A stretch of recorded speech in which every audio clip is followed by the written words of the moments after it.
Here are some of my future LNCU projects. First off is the rest of What If Season 4, as well as Ninjago the Timebreakers. These both introduce more of what the multiverse is, as well as more about the Timebreakers, the villainous faction of the multiversal war. And we'll also see some of the Time Patrol here and there, but most of all, it only focuses on the Timebreakers themselves. The finale of the season will have Lolbit meet his past self from 2020, and them going on some wacky adventures with future Trunks over there, as well as meet the true maker of the multiverse, a being named Infinity, who the Lolbits and future Trunks seek to fix the multiverse shenanigans that happen because of Lolbit, and fix their reality from being consumed by an incursion, and by the Lolbit Blacks, who seek his power in order to revive Taboo. Next is my adaptation of the video game Azuna, The Legend of the Unemployed Ninja. I wanted to do something like this because I like Ninjago, and this is about ninjas, and yeah, that's why I'm going to adapt it into my LNCU. And some elements and some characters will be a huge part for the God Emperor Eggman saga. Now, the MVA saga is what will really kick off the Multiversal War saga, as well as what is to come in the Multiversal War saga. It will be based off of Civil War, as well as many other heroes versus heroes kind of media, with the main struggle of the saga being between Lolbit and Lolbet, where Lolbet actually acts as a character that has broken her script, while Lolbit is still like a character in the story, and slowly will eventually break the script. And my next project, which is one of my biggest projects yet, is the Taboo saga, my LNCU Dragon Ball Super crossover saga. The Taboo saga is the rising action of the Multiversal War saga.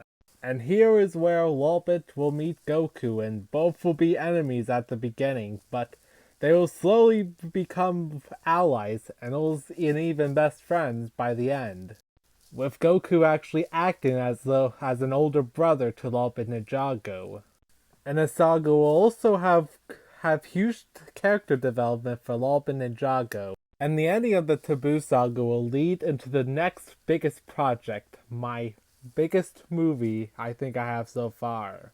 Also, to let you know, the moment that the Dragon Ball characters are pulled into the LNCU is moments after the Granola arc from the Dragon Ball Super manga, as well as bringing characters from the original Dragon Ball Z movies and Dragon Ball GT, as well as many other media from Sonic the Hedgehog to lots of more. And I guess you could say the Super Smash Bros. Brawl of the LNCU. If you ask if I'm going to do some adaptations of Dragon Ball Z, some of the sagas, as well as Dragon Ball Super, then I do not have any plans on adapting any of the previous Dragon Ball Z stories, as they've all have happened in the LNCU, and I just don't have any plans on doing adaptations of those storylines, including some from the mangas such as the Moro arc and the Granola arc. And the next project here is what will result from the Taboo saga, and will act as sort of the climax of the Multiversal War saga. This is where all of our heroes will have to join forces in order to fight against the dangerous threat of Taboo, where all of our heroes, including a couple of villains, will have to join forces in order to fight Taboo, as it's understandable that Taboo is very powerful. And Taboo in the LNCU, he's sort of like an opposite version of Zeno, believing that the multiverse is too huge, but fearing that someone in the multiverse will ascend the level of gods. And this movie is part 3 of what I like to call the Secret Wars chapter of the Multiversal War saga, as this story takes a lot from Secret Wars, Crisis on Infinite Earths, and a bunch of other Dragon Ball Z fan mangas. And the next saga here is the 4th part of the Secret Wars chapter, the God Emperor Eggman saga. This saga here takes inspiration from the 2015 version of Secret Wars.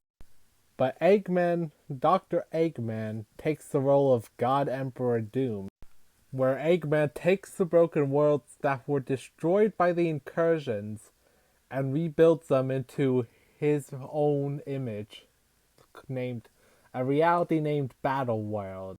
This saga is secretly a Vegeta-focused storyline.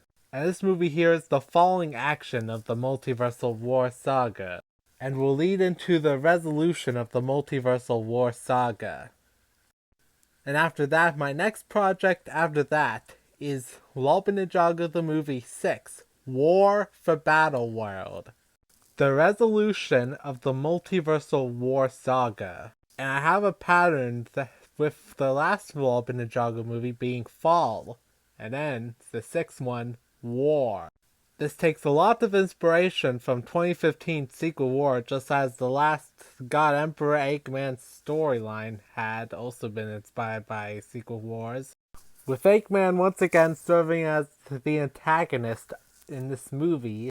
And in the story, our surviving heroes fight against Dr. Eggman in order to take control of his powers, in order to get their Earth and return everything back to Earth the way it was before the incursions. And in this movie, Lolbit Ninjago will once again have some character development in this story, as this development is needed for him to be able to face against Dr. Eggman. War for Battle World will not only be the conclusion to Phase 8, but will also be the conclusion to the Multiversal War saga as a whole. Now on to Phase 9. Some of the beginning projects for Phase 9 will be Another Dimension Saga and the Lolbit games. The Another Dimension Saga will be inspired by Heroes of Another Dimension story from Kirby Star Allies, and will act like a sort of bonus level to the Multiversal War saga, and include characters from the Taboo saga in Another Dimension saga. So the saga will see returns of characters like Goku, Vegeta, Jiren, Beerus, and some of the other characters that have also appeared in the Taboo saga. But overall, after these two projects, Lolbit Ninjago, the character, will no longer act as the major protagonist. Like, Lolbit Ninjago will still appear in projects, but he won't play major roles in any of those projects in the future, after these projects are done with. Like, Lolbit Ninjago is not going to be retired. Like, he's still the mascot and the namesake of the LNCU and LNCU studios. But he'll just take a break from playing any major protagonist roles in the future after these two projects are done. Cause as of current LNCU, Lolbit Ninjago seeks a replacement. Lolbit Ninjago seeks a successor, as you will. And next up is Lolbit's second movie, where we'll finally see the return of the Prophets, where finally, we've been wondering where they've been for this whole time. This will take place after War for Battle World and before the Another Dimension saga, and shall have Lolbit dealing with both being the leader of the new Fazbear and having to deal with the Prophets, and will face a rival in the form of Zeta, the daughter/clone of Zero, who was made by the Prophets so that she can be their ultimate weapon. And then after the Lolbit 2 movie, we'll get a time skip to 4 to 5 years in the future, where everybody else will be aged up to 4 to 5 years. Where some of the younger characters are gonna be older, well, some of them, I'm not thinking about like aging up the WarioWare characters, but some of the characters are going to be aged up. And we'll be introduced to what I'd say would be the new protagonist of the LNCU. The daughter of both Chu Sato and Tatsuki Ninjago, Susie Ninjago, or Sue, or Suzanne, or whatever they call her. As unlike Season 1, Season 2 will be focused more on family, legacy, and heritage. Season 2 will focus on Susie Ninjago trying to prove to her father that she can be a hero just as the rest of her superpowered family. The season will both focus on Toyo's college days, as well as Tatsuki's college days, and well as his fatherhood, as well as being a single father to his daughter, Susie Ninjago.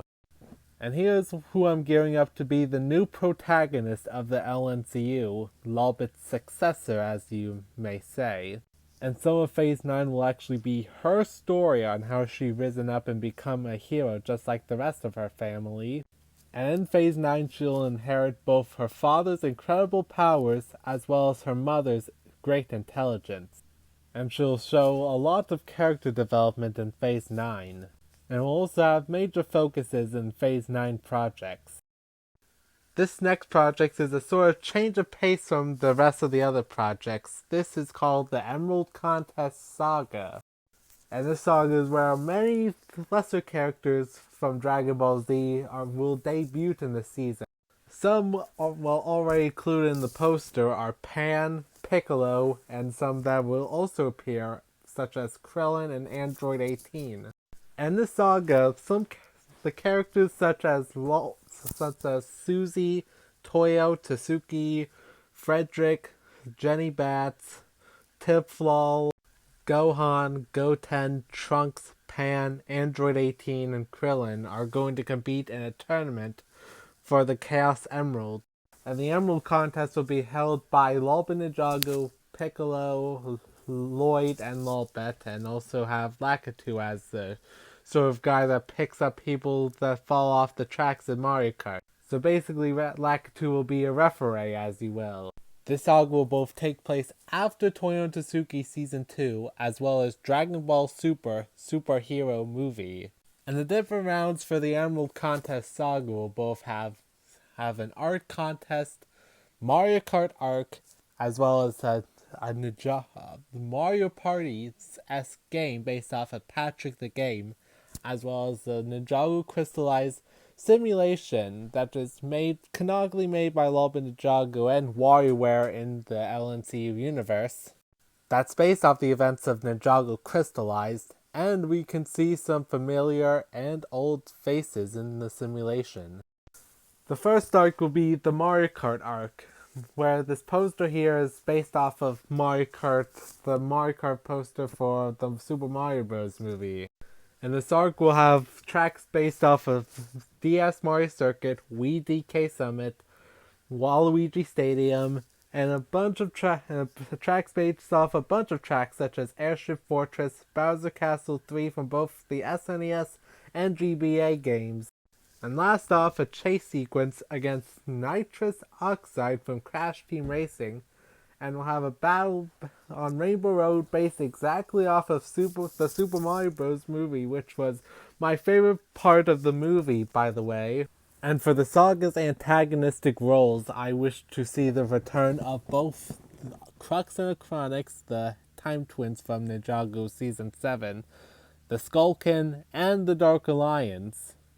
The project after the Emerald Contest Saga will both be Crash Bandicoot Season 3, which here is Crash Bandicoot's third running, which will see the return of Dr. Cortex and the introduction of the elemental masks from Crash Bandicoot The Wrath of Cortex. And also after I'm done with the third Crash Bandicoot season, I also think about making an LNCU Crash Bandicoot movie.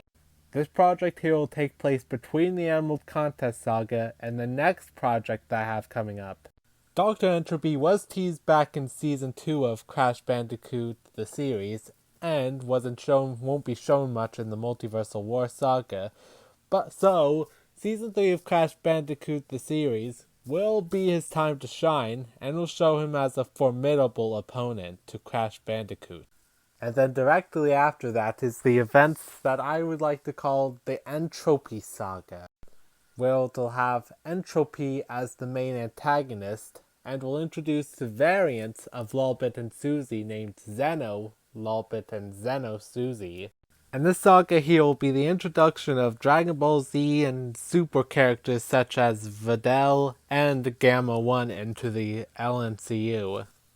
I do plan on having Chusato be giving some focus in the Entropy Saga. As well as, just like in Crash Bandicoot Season 3, have Entropy being a formidable opponent. A villain that Team Fazbear's can't defeat alone. And here's my adaptation of Donkey Kong Country, the movie. Nothing really special. Just an adaptation of a game that I really am planning on making for quite a while. And here's another future project called Golden Freddy Thunderstruck, which will have Golden Freddy go on his little quest to unlock his potential. And so nothing really special, just another passion project of mine. And we'll get to see Mary in action, finally. Final project I have coming up from Phase 9 is a little mini-series I like to call Foxy Ahoy, which will be focused on our favorite pirate fox himself, Foxy. The main series will focus on Foxy and Orbulon, with Foxy teaching Orbulon how to become a pirate. And other FNAF related projects I have coming up is Bonnie the Movie, as well as FNAF Plush Season 12.